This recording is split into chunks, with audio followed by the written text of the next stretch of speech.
Cade, I'm excited for today's conversation.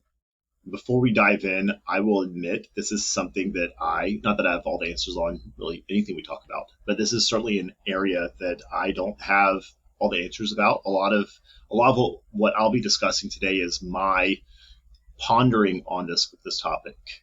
And I would assume that's the same for you as we go into this. Yeah, absolutely. I have maybe some opinions, but none of them are super strong. I could be swayed. So we'll see what comes out of this.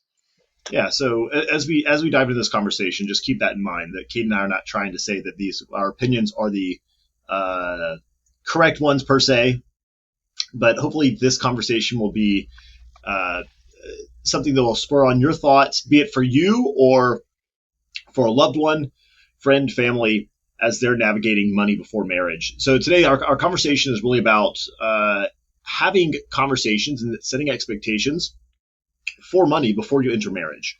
And obviously, before marriage could imply at any point before you're married. So it could be when you're a child. That could be when you're an adult, single. But what we'll be discussing today specifically will be discussing money, having money conversations, and the role of money from dating through engagement to early marriage. So that's the role of our conversation today. Now, I'll admit I haven't been single in a long time. Kendra and I got married I just turned 22. So we've been married for about 13 and a half years. And so it's been a bit. And we got married when we were young and broke. So we didn't really have to navigate a lot of these conversations. And I'm sure some of that will be tied into our conversation today. It's just our experience. So today's conversations will be largely anecdotal. And again, a lot of us sort of pondering these thoughts as well. Kate and I, we've had the privilege of navigating thousands and thousands of conversations with individuals and families over the years regarding their life and their money. So we do have a lot of exposure to how money can impact relationships. So maybe we do have a unique perspective. And again, I'm not saying that our unique perspective lends us the correct answers, but at least lends us some observations that may be useful for you. I think a good place to start is sort of setting the stage, and then we'll go back from here. Again, we'll sort of bullet point odd conversation today. We'll navigate this together. But before we get started, this will set the stage. So I saw an interesting statistic. It said, and these numbers have varied over time, but the latest poll that was taken by Lending Tree and U.S. News stated that 56 to 67% of U.S. marriages start with debt incurred specifically from their wedding. I thought that was pretty interesting. Wow, And then second, that is. NerdWallet ran a study that said that 60% of married people wish they had discussed money topics before marriage to help prevent future issues. So they wish they would have discussed money topics before they were married, and now that they have been married, they have issues. They think those conversations prior to marriage would have helped maybe alleviate or remove those later issues. So that's setting the stage for where we will go today. Is if they regret not having those conversations, when do you have them? How do you have them? What is appropriate to be talked about? Yeah. I think it should be a fun conversation. Again, I don't have the answers here per se, but I think there's some prudence to be exercised, and it's something you should at least consider rather than casually dating and then ending up married and realizing, like, goodness, we skipped over this major part of our marriage or us coming together. Yeah, it's like, what's the balance between on date number one requesting that your date bring their financial statements and you review them together versus not ever discussing any of that at all? Somewhere in the middle is probably the right answer. Exactly. So I guess let's get into that. So I would assume it comes in phases, but when is it appropriate to talk about finances? And those finances could be income. Let's make it simple. So income, outflows. So cash flow. What do you make? What do you spend? And then your balance sheet. What do you own and what do you owe?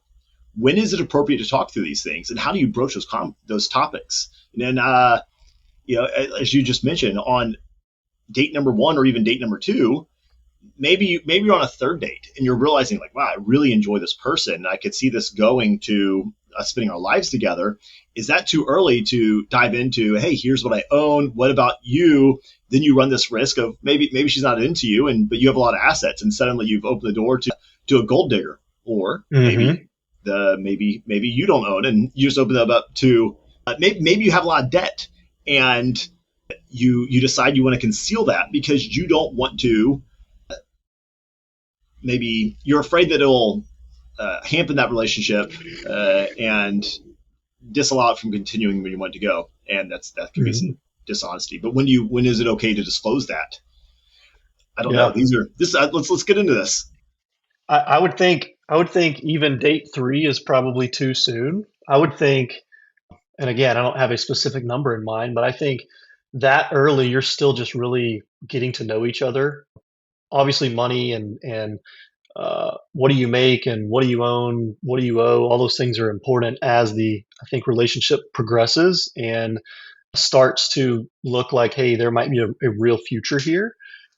So I think date three is still early, but all relationships move at a different pace. Like, like some people, they date for several years before they get married. Others date for a few months and feel like, hey, you're the one, I'm going to get married. So it's so difficult to say when should those conversations come up. I think it shouldn't be based on a timeline, but based on uh, I guess a feeling of, hey, this person may be the one. I think maybe when you get to that point, those conversations should come up instead of it being on a timeline because of what I just said. Yeah, if you put it on a timeline, let's my parents, for instance, they're certainly the end of the spectrum, but my parents, they met and then they eloped less than 2 weeks later. So if you Mm, put it on a timeline of, hey, you should have money conversation at month three, they already blew through that, and they're already in the newlywed phase. yeah, So that yeah, doesn't work. So is it? We have established though that you and I'd agree that having money conversations before marriage is important. So at some point absolutely. between meeting and marriage, you need to have these conversations. So again, we're back to the Hmm. question of, but when? And I would agree, it's you can't say at week 7 is when you have this first one, because Yeah, maybe week 7 is really advanced for one couple, and week 7 is you're still early on, and that's inappropriate for another couple. And then again, you have these different topics. Again, like how much money do you make? And obviously, as you get to know someone, let's break these down in different ways. So again, we talked through cash flow, so income and outflows. Let's talk through hmm, outflows. You'll probably, as you date somebody, you'll probably start making observations about how they spend their money. We've talked about this in hmm, prior conversations, and how money is a tool to help you do what's important to you in life, and the way that you use hmm. your money communicates what you value. And if you're going on dates with somebody, you'll probably observe how they tend to spend. Yeah, Now, maybe they're putting on a facade because they want to, uh, like, uh, they want to pamper you, or they're trying to make themselves look better in a different light than they normally would. So you have to consider that and take it with a grain of salt. But I think there is some level of indication in those early relationships for how someone tends to spend their money. So you can start seeing that there is what do they value in the way that they spend, or their willingness to spend or not. yeah. I think you can probably also make an assumption on at least ballpark your uh, what this person makes too, because I feel like early on in conversations before, I don't know, so much of dating today happens on like apps and stuff, and you have conversations on the app for a week or whatever before you actually go have coffee. You've probably it might even be in the person's profile, like, yeah, I'm a financial planner, or I'm a teacher, or I'm a physician, whatever. Just based off what you know at the surface level, just getting to know this person, you can probably have an idea of, oh, this person makes a lot of money or not. And then, yeah, once you start spending more time with them, you get a really good idea of what their spending habits are. Yeah, I think it's great. Yeah, once you get to know them, an early question is, well, what do you do for a living? And that Yeah, probably is going to be some sort of indicator in what their rough income is. And again, I'm not yeah, saying their income or their what they do for a living per se should be a reason you marry someone or not. But again, this, right. this, this is the scope of the conversation today. So Yeah, of course, you could have someone who maybe they put on a facade, and the way that they spend their money makes it seem that they have and or make a lot, but in reality they Hmm. are bearing accumulating a mountain of debt. Maybe that's the case. Yeah. And again, Yeah. these are where you need to start having these conversations. Yeah. At dinner, when they pay the bill, you're not gonna be like, "Hey, is that a debit card or is that a credit card? You racking up debt for this date, or can you do this?" Yeah. So yeah, start talking or just observing how they spend their money and piecing together clues as far as what they do for a living and how much money do you think they're making. And again, I'm not saying that's by any means the most important thing, but just in regards to the conversation we're having right now. When of course you would then have like assets and liabilities. So you can start feeling for these money habits, but when is it appropriate to actually broach conversation of either disclosing what you have or asking what they have?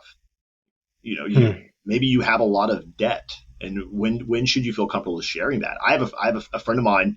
He has a girl he really likes a lot, and we were talking recently, and he's done a really good job of saving and investing for quite a while now. So he has a good pile of money saved up, and he said that his girlfriend understands that he's good with money, but he has not shared with her how much he has because he's Hmm. afraid that that will skew her perception of him.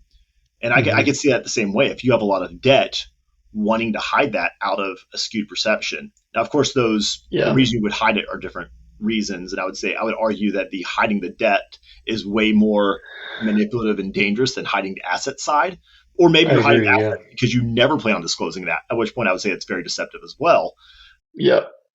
Yeah, again, do you have any thoughts on when that conversation or how that conversation comes up? Be it you disclosing what you have or opening the conversation. Like, do you ask? Do you disclose? Do you formally state, "Hey, Hmm. today's date while we're eating is to talk about this"? And you lay out a formal agenda. Do you have any thoughts there? Yeah. And again, I could be way off on this, but like you said, you should not make your decision on who you're going to be with the rest of your life based off of how much money they make or how much money they have or don't have. So I don't think this conversation should come up, at least like diving deep into, hey, let's just lay it all out. Here's what I have, here's my debts, here's all of this stuff. I don't think that conversation should be discussed until you've reached that place of we both agree that we love each other. We think we want to spend the rest of our lives together. We've determined all of that without considering these material things and how much money do you make and how much is in your 401k or how much student loans do you have. We've already determined that, hey, I want to spend the rest of my life with you. Let's make sure before we jump into this that uh, all of our cards are on the table, and part of having all your cards on the table is talking about finances. So I think it would come up later. If you bring it up too early, then you run the risk of these things of like, man, I don't know if you really were that into me until I brought up the fact that I've got $2 million, or man, you seemed like you really liked me until you found out I had $150,000 of student debt. Like, if you bring it up too early, you run the risk of those things happening. So I think bring it up. It doesn't happen until like, hey, I might spend the rest of my life with you. Yeah, but well, let's just to play the devil's advocate would be, let's say you are very serious and you've expressed that you love this person, want to spend your life with them, but then they Hmm. disclose that they have $200,000 of credit card debt. And Hmm. that is not just from the past, it's something they're continuing to accumulate. And that is completely contrary to how you view money. At that point, do you end the relationship because you're not married yet? Do you end it? How do you get in those conversations? So eh, yeah, Yeah. you have any thoughts I, there? I would I would think if you waited like I'm proposing, and again I don't have all the answers. This I could be way off on this, but I think if you wait until you've already made that decision, this could be the person I spend the rest of my life with. Then you have this conversation. You find out, wow, they've got $200,000 worth of credit card debt. That's time to say, hey, let's pump the brakes. Let's talk strategy here. Like, is this something that I think you and I can now with this new piece of information that's been thrown in? How would we navigate this? Because if we wait until marriage to find out how we would navigate that, financial struggles or lack of communication is one of the leading causes of divorce. year over year. So like, let's tackle this now. How are we going to navigate this? Because this is a heavy hitting topic based off of my input on how you should handle it and your input of how you should handle it, how you got there in the first place. What's our conflict resolution like? Can we function as a team here on a big financial discussion and navigate this in a healthy way? And so I think what if they come to the table with nothing alarming, then great. Let's continue moving forward. Maybe we really are the one for each other. If they come to the table with something really a big red flag, here's your first test before marriage to, hey, how are we going to handle this? So I still think it's appropriate to wait, even if you've got a load of debt that you're going to unpack on somebody in that conversation. Yeah, I would tend to agree. And we have to go back to thematically what is money? And money is a means of communicating what you value.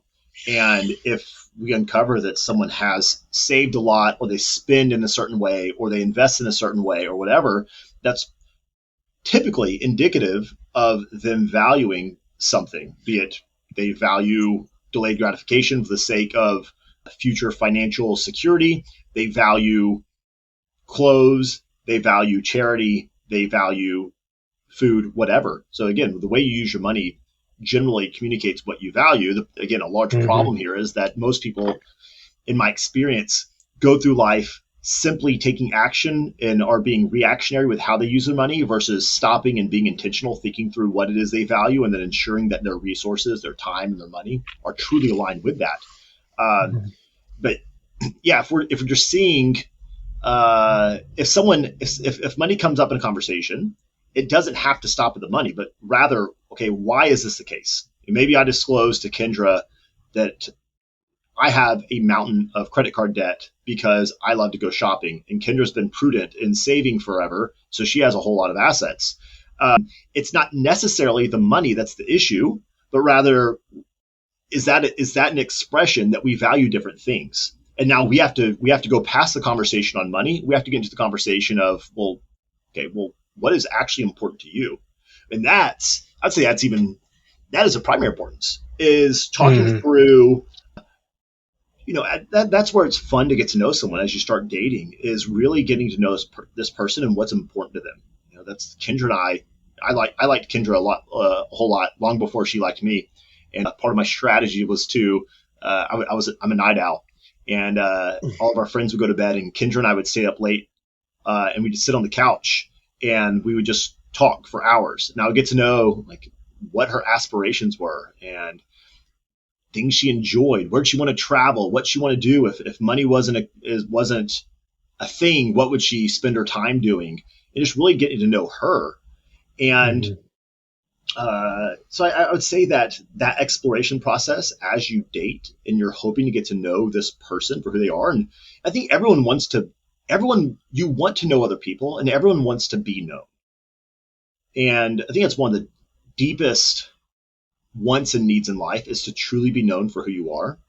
And Mm-hmm. that's one of the exciting things about dating, is finally having someone that you are excited to have open up to you, and then finding Yeah. someone that you trust and that you want to open up to. And as you start allowing someone else in your life, and as they allow you into their life, you start having these conversations about, what do they value, what are their goals, what do I value, what are my goals, and you start communicating those things. And as you get more serious, it moves from simply what are my values and my goals to, what do you value for in a spouse?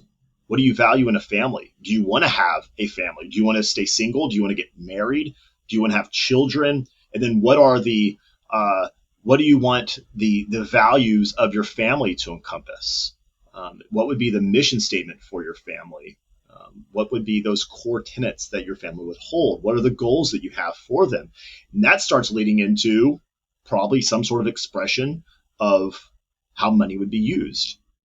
So I think that could be a good way to trickle into that. And then suddenly, Mm-hmm. if it's indicative that they are, through that conversation, it becomes clear that we'll take Kendra and I, for instance, that, okay, we both definitely want to get married, and we want to have several kids, and we value time with the people we love, and financial stress, not having financial stress is important. Well, that's going to indicate that, we're both uh, recognize that we are okay with prudence and not spending a whole bunch of money on things because we want to one be able to support a large family and lots of kids, which is important, and then having not having financial stress is important, and then as we discussed in prior conversations, that having accumulating a high debt to income ratio is a primary driver for financial stress. So if we understand that, then okay, this person doesn't want to be stressed financially. So either they're really good at burying their emotions or burying their head in the sand when they should have financial stress, or they're going to do things that would avoid financial stress. And then that would get in the conversation of, well, like, okay, what does money look like for you right now? And you have any thoughts there, Cade? I just went on quite a long rant. No, I think that's all good stuff. I mean, and the more I reflect on like the timing of this conversation when it's appropriate, when I say like wait until you're to the point of thinking this person might be the one, I don't mean like you've decided, hey, I'm going to propose to this person next week. Like that's too late. But like once you start crossing that threshold of, hey, this person might be the one, and they agree, they share those feelings.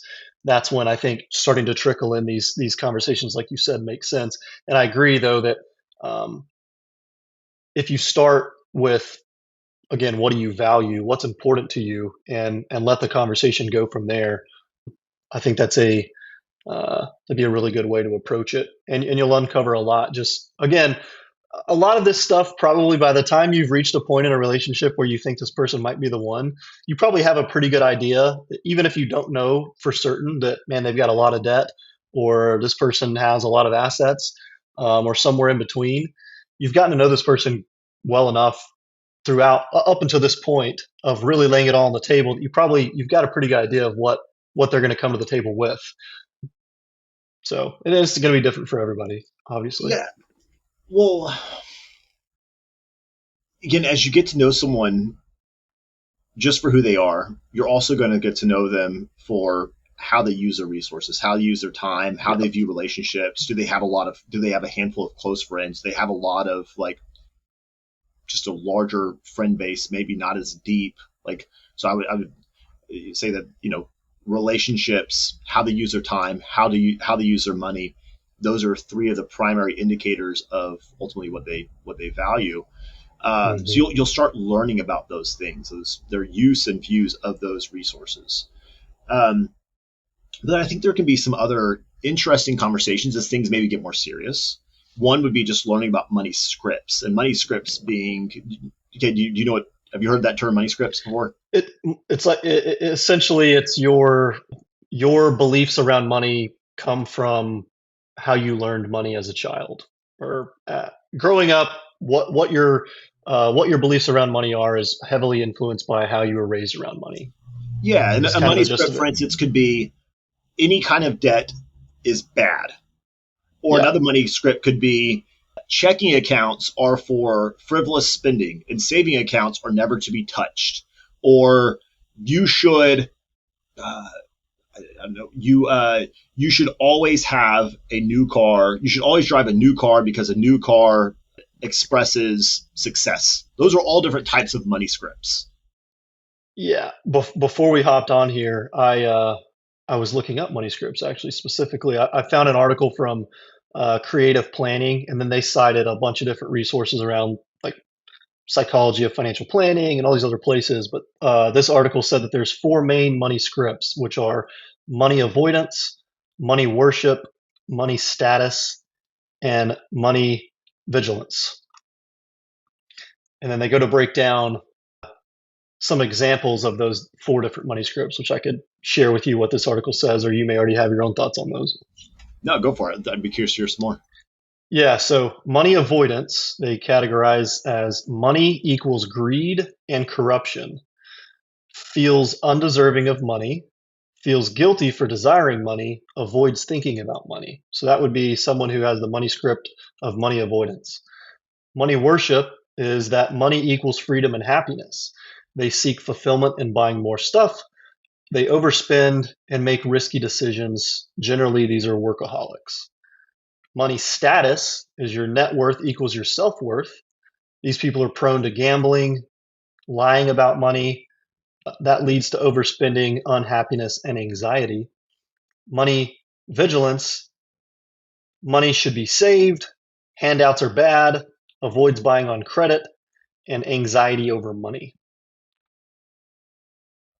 Yeah, I think so a conversation like that, you're probably not going to have that as a first date Right. conversation over coffee, or a second date over tapas or something like that. But that I would say that conversation should be had before entering marriage. Is how do you view money? What is your, again, you're probably not going to ask like what are your money scripts, but like how do you Yeah. view money? Like what what role does or should money play in your life? How do you view spending it, saving it, giving it? Um, yeah, I think that's a great conversation to have. A another conversation that, or maybe a question to pose that would be better or easier than asking what's your money script, that can Mm-hmm. get pretty involved quickly, would just be to ask what was money like growing up. Just Yep. asking that open-ended question, and y'all sharing y'all stories about that, because they're probably going to answer they're probably not going to answer of, oh, money was tight, or oh, we had a lot. If that's the extent of their answer, I would imagine your dates overall are really boring. They're probably going to disclose more detail. Oh, we had a lot of it, but that's because dad worked all the time, which I hated because I never really had a relationship with my dad. But we had a lot of stuff, so that was neat. All right, well, tell me more about that. Yeah. And you start learning how they view money, how they view, maybe that's led to a tainted view of money. Maybe that's led to them having overspending because they don't have a relationship with their dad, but dad used money as a band-aid, and you would use that band-aid and go buy stuff to cover up bad relationship with dad. Maybe that's the case. Maybe it was you should avoid money at all cost because money is bad and it shouldn't be talked about. Mm-hmm. So yeah, just opening that conversation of what was money like growing up, that will probably start in helping you understand your significant other's views on money and really where that came from.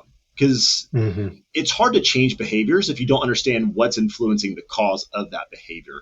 And I would argue that's even for yourself. Like, why do I view things this way? I've never considered that. Oh, it's probably because we grew up in a situation like XYZ.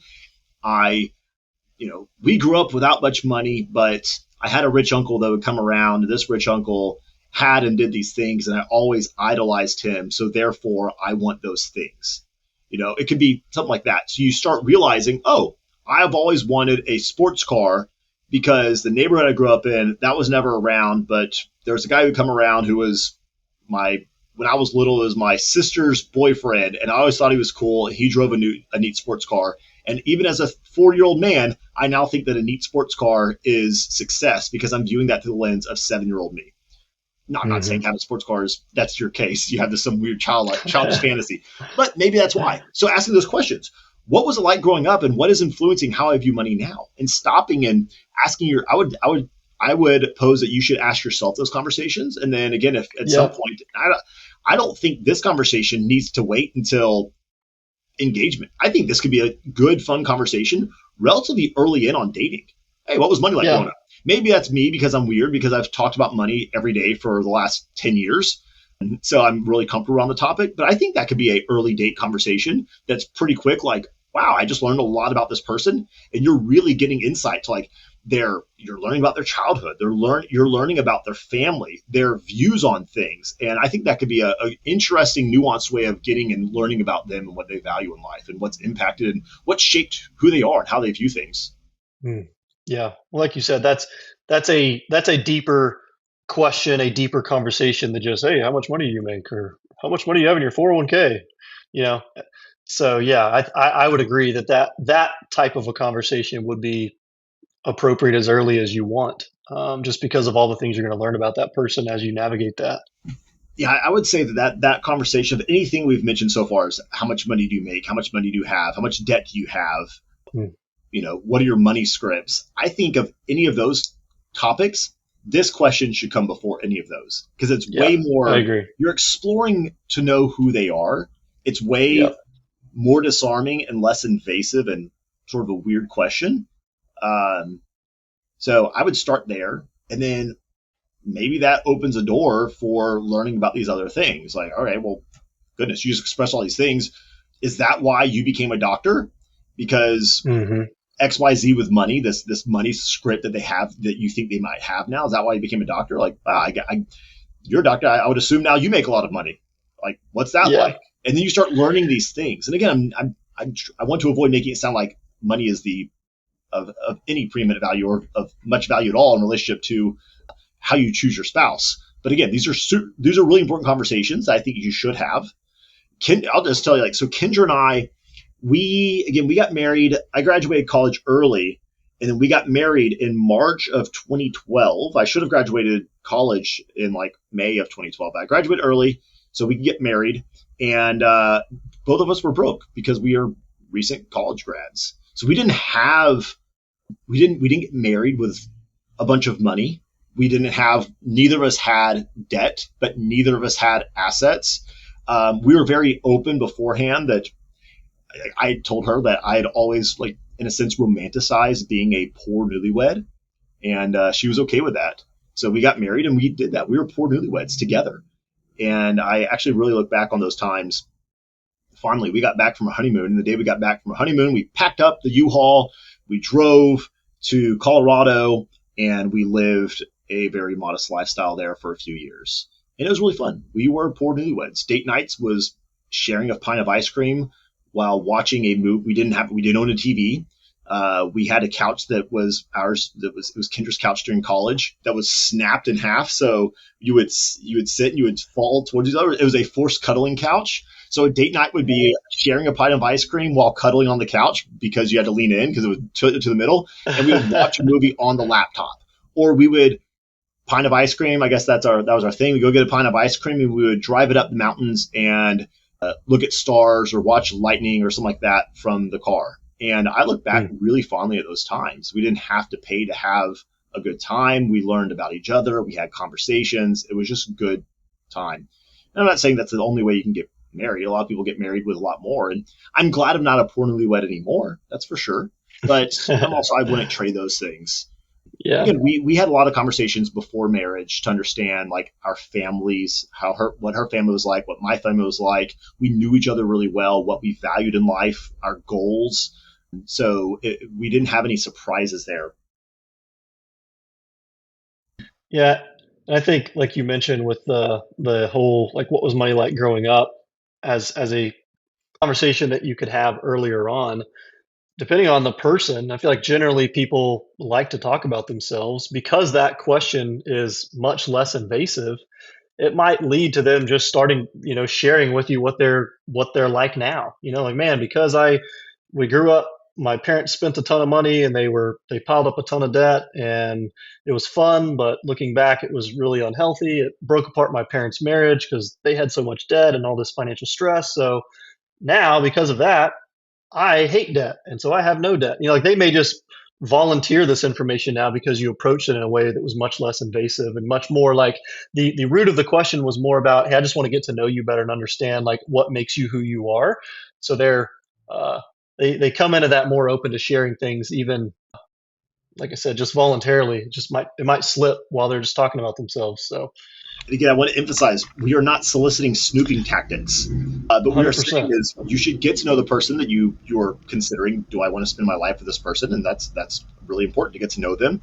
And then again, starting off, we pose that you should have a pretty good idea about each other's financial expectations and background, and situation at some point prior to marriage. So we're just Mhm. talking through how do you navigate those conversations. Again, we're not soliciting snooping tactics. How about this? So as we get closer to marriage, maybe it would be argued that this conversation should happen in marriage. I would argue that should happen prior.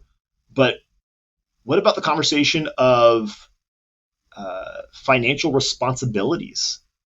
Having that conversation, like, are we going to merge our finances, or are we going to keep them separate? Mm. Is someone going to be in charge of more of the strategic, how we invest, do we invest, and who's going to pay the bills? I know in our household, I I'm a very big strategic thinker. I think in a like more of a macro sense. And when it comes to execution, there are certain things I'm really good at executing on. There's other things not so much. If things are outside of my daily rhythm, they probably don't happen. So I either need to write them down to make sure they do happen, or I need to get them off my plate to somebody else. So because of that, Kendra essentially fully leans on me when it comes to executing, well, not executing, to leading in the strategy for our family's financial plan, but she's the one who does the day-to-day like bill paying and stuff. Actually, a few years ago, we moved down to New Braunfels. I moved down to our house in our town a few months before Kendra. Kendra had just had our second baby. She had a C-section, and she and the kids were living with her parents while I was down here starting a new job in house hunting. And I found a new house. I moved into it. I was getting it set up for the Kendra and the kids. And one night our power went off because I forgot to pay the power bill because Kendra does those things. And I would just forget. So Kendra, we have roles. She does pay the bills, those things that our power would get shut off monthly if that was up to me. But she trusts me to, we have these conversations regularly about the vision and goals for our family. But then when it comes to the strategy to execute that vision, she trusts me to implement and run. I don't know, Cade, how does in your family, if you want to talk about that, or like even again, what I start off with was when or how do you discuss those responsibilities? Is that a conversation you wait to have? Do you never have that conversation? You hope that each other's like you're picking up on each other's cues? Do you have any thoughts there? Yeah, I would say to your point about how you and Kendra do things, Bethany and I are the same way. Like, I kind of come to the table with strategy and talking through like, hey, I think this is the trajectory we should head. Here are the things that I think we should do to follow that path. And she 100% is she pays all the bills. She kind of makes sure things are executed because she's way more organized than I am. I know that if Bethany has that task, it's going to get done. If I have that task, it will get done eventually, but might not happen on time. So we're the same there. As far as when those conversations should happen, I think the conversation, I think the conversations, at least sharing your thoughts with each other on like what you feel is appropriate as far as who is responsible for what, or is it a team thing, or when do we merge finances, all that. I think all of those conversations probably should happen prior to marriage. As far as like executing, actually merging finances, not until marriage. But yeah, I think that would be a really important thing to make sure that uh, that you're both on the same page of like, hey, okay, once we're married, do we agree on how this is all going to go? Because at the end of the day, that is a money conversation, a money decision, and I think it's healthy to make sure you're on the same page with those things beforehand.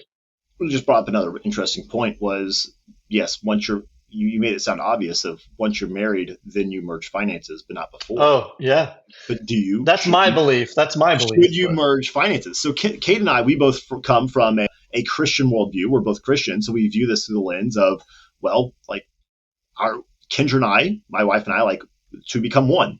And I am hers and she is mine, and what's mine is hers, and what's hers is mine, and we are joint.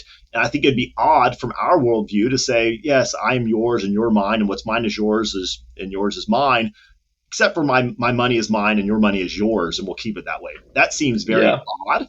And I would say, even if you don't hold that worldview, just working with thousands of people with their money, navigating things as a married couple, but still trying to navigate them from separate financial lenses makes it way more difficult 99% of the time, if not 100% of the time. Because suddenly, instead of planning cohesively from a tax strategy, an investment strategy, a budgeting strategy, a retirement strategy, you're trying to plan sort of your life together, but not really. It's frankly, it's a pain when someone comes to us like, oh, well, yeah, we're married, but we do handle our money totally differently. It's like, all right, well, how do you want us to handle that from a tax perspective? How do you want us to handle that from an investment perspective? Or when you say you're planning for these things separately, like, are y'all planning on to buy a house at different times? Are you planning to buy a house in 2 years and you're planning to buy it in 7 years? Are we saving at different rates for those things? Like, what do you mean by that? So I would certainly argue, again, you can say it's because it's my worldview, and of course, everyone has everyone has an opinion based off the worldview, and everyone thinks that they're correct until you realize you're wrong, and then you change your mind, and then you think you're right again. So of course, if your opinion differs from mine, well, you have an opinion. But I would argue that my opinion is best, as you would as well. But I would argue that my opinion is best, and frankly it makes for easier planning, and it makes the most sense. Yes, of course there are times of, well, maybe you're married and you realize that this person is dangerous to you physically, emotionally, financially, and you need to find a way out. Maybe you need to start doing things. So 99% of the time, I would say yes. Having secrets financially, that goes into the statistics we talked about in a prior conversation about money in marriage, is hiding money, things like that. And usually that's a very big, not a good thing. But I could, we can make the case there are times that separating assets for the sake of safety or healthy boundaries could make sense to an extent. And again, barring certain circumstances, it could make sense. Yeah, and I think, well, that was really well said. But even like you mentioned, without that worldview, if you just think about it from the stance of like, keeping all of your assets separate, it just opens the door for more like more conflict, I think. Like versus if you merge finances, you're kind of you're gonna be forced to have conversations with each other. Versus if things are kept separate, you can kind of do your own thing, and one spouse can spend money on this, the other spouse spends money on that. Neither There's a lack of transparency, and I think to have like really healthy communication around anything, there you have to be fully transparent with one another. And not having finances merge is just, you're just starting off with, hey, there's going to be a lack of transparency here, and I would think that is just going to increase the likelihood that there's going to be money problems in the relationship. Yeah, there's times people reach out to us and say, "Hey, I want to work with you. Should I have my spouse in on these conversations?" And my response is generally, "Well, do you love this person? Do you spend your life with them, and do you plan on spending your life with them?" And if the answer is there, yes, it's like, well, then yeah, we should probably at least have both spouses in the initial conversations to talk through like what's important to you both individually and as a family. What are y'all's values, y'all's goals? Both of you getting an idea of where you sit financially. Again, sometimes, again, and for Kendra and I, and then for Cade and Bethany, that conversation is usually Kendra runs the day to day, but I'm running more strategic. So maybe Kendra doesn't know all the assets we have. So getting everyone on the same page of like, hey, here's what we have going on financially. It's a good chance to learn and make sure you're all on the same page and understanding of what's going on. And then, yeah, I don't expect for both spouses to be on every conversation. Like, I don't think it's necessary for let's say the husband to be on a conversation when we're hopping in and rebalancing the wife's 401k. Is that necessary? No. Yeah. But generally, like thematically, yeah, we want to be on the same page and make sure we're communicating well. Because again, money is a means of communicating what you value, and we want to make sure that each way that you communicate is understood by one another. And so we want to have those conversations together, and rather than trying to segregate these parts of life, and money is a large part of your life. So rather than trying to segregate that, we should say, hey, let's work on this together. Well, Kate, I think this is a good conversation. Again, sort of an odd one. I don't have a bunch of statistics to back up my thoughts. Maybe Kate and I should go read some books. I think Kendra and I don't know Kate and Bethany's behind closed doors marriage, but I would say Kendra and I have a good marriage, and I think Kate and Bethany do. And yep. I like the way that Kendra and I handle our money. We were very open with each other from the get-go. Again, we were both poor, so that made it easy. And then we've grown up together, and we regularly have conversations about what is important to me, what's important to her, what's important to us as a couple, what's important to us as a family, and making sure that we're navigating those decisions and setting goals and taking action together. I'd say that's something that helps our marriage stay unified, is just regular communication and implementation of resources towards what we have in a unified vision. So, okay, thanks for hanging out today. yeah, hopefully this helped. It was If fun. nothing else, maybe this will spur an interesting conversation for you and someone you love. Thanks.